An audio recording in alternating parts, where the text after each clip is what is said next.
नमस्कार, मैं हूं दानिश। आप देख रहे हैं टुडे न्यूज़ 24। विकास दुबे लगभग 80 घंटे हो चुके हैं और अभी तक पुलिस की गिरफ्त में नहीं आया है।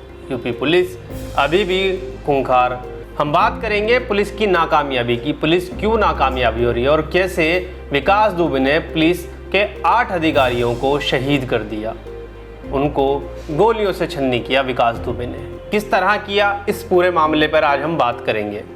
सबसे पहला तो सवाल ये उठता है कि पुलिस की लापरवाही का, प्रशासन का, सरकारों का, राजनेताओं का। विकास दुबे के हर पॉलिटिकल पार्टी में कांटेक्ट रहे हैं, एसपी हो, बीएसपी हो या फिर बीजेपी। जो पार्टी सत्ता में होती थी, विकास दुबे के उसके साथ कनेक्शन होते थे और बहुत अच्छे संबंध होते थे। चाहे एसपी रही हो, चाहे बीएसपी रही हो या अब तत्कालीन मुख्यमंत्री योगी आदित्यनाथ की सरकार बीजेपी हो। सूबे में बीजेपी की सरकार है, लेकिन फिर भी 2.5 साल से ये खूंखार अपराधी जमानत पर बाहर है। कहा जाता है कि योगी राज में अपराधियों की खैर नहीं, अपराध का बोलबाला नहीं हो सकता, लेकिन योगी राज में ही हमने ऐसे कई सारे अपराधियों को देखा है जिन्होंने खुलेआम पुलिस के बिना डर के जघन्य अपराध किए हों। बात करेंगे कि पुलिस के द्वारा मुखबरी की गई और पुलिस की वजह से ही पुलिस के ही 8 अधिकारी शहीद हो गए। सबसे पहले बात करते हैं शहीद होने वाले देवेंद्र मिश्रा की। शहीद होने वाले देवेंद्र मिश्रा ने पहले ही इस बात को कह दिया था, एसएसपी को एक चिट्ठी लिखी थी, जिस चिट्ठी में ये कहा गया था कि जो थानेदार विनय तिवारी है, इनके ताल्लुकात विकास दुबे से हैं, विकास दुबे से इनकी अच्छी साठगांठ है और ये एक भ्रष्ट अधिकारी हैं, भ्रष्ट थानेदार है, इस पर जांच होनी चाहिए। लेकिन इस बात को सीरियसली नहीं लिया गया। अगर इस बात को तभी सीरियसली ले लिया जाता तो शायद आज हमारे 8 अधिकारी जो शहीद हुए हैं वो ना होते।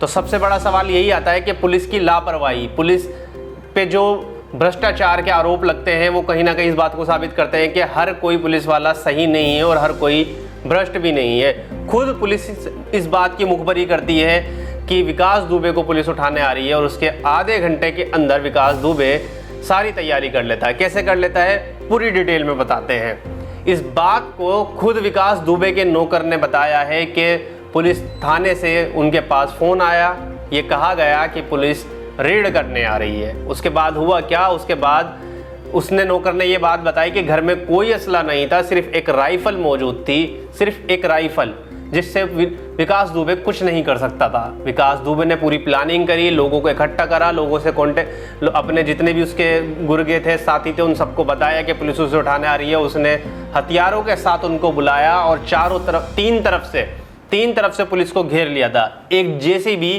पहले ही उसके घर के आगे मौजूद रही। पुलिस लगभग 100 या 150 मीटर पहले उन्होंने अपनी गाड़ियां पार्क करी। उसके बाद पुलिस पैदल ही आगे बढ़ रही थी। और सारा सीन क्या था, ये खुद चश्मदीद पुलिस ऑफिसर ने बताया।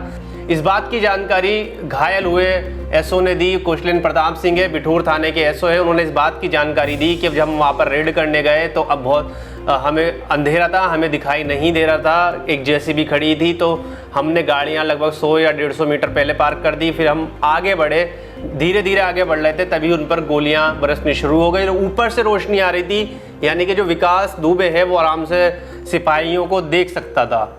और इस बात को भी बताया गया है कि जो विनय तिवारी थे वो आगे नहीं थे, वो हमेशा पीछे रहे और जेसीबी के पीछे छुपे रहे रेड के समय में। तो सवाल यही खड़ा होता है कि विकास दुबे को 100% पुलिस की मुखबरी की गई, उसके मुखबर ने उसको जानकारी दी इस बात की कि पुलिस तुम्हारे घर रेड करने आ रही है।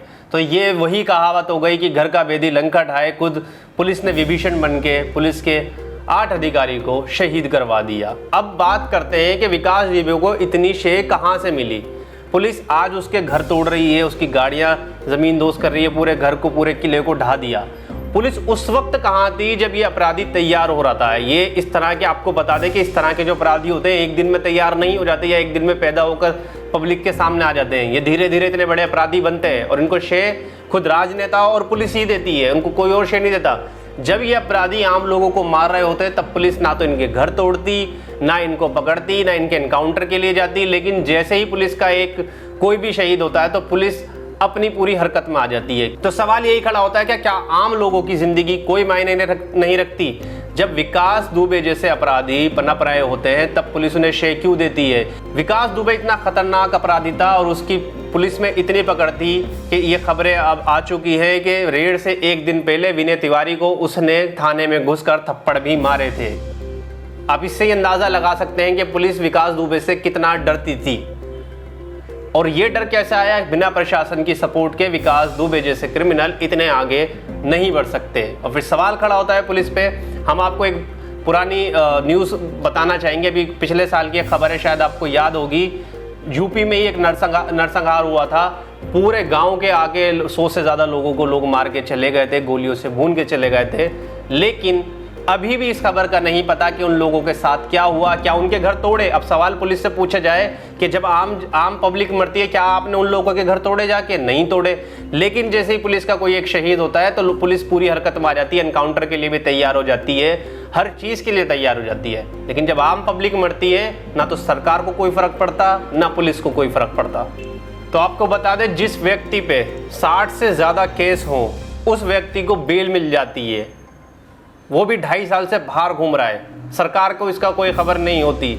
और सवाल ये खड़ा होता है, जिन लोगों को, हम आपको बता दें, जिन लोगों को थोड़ी बहुत भी कानून की समझ है वो ये बात अच्छी तरह से समझ जाएंगे कि बेल मिलती नहीं, बेल को मैनेज किया जाता है। किस तरीके से मैनेज किया जाता है? पावर से और पैसे से।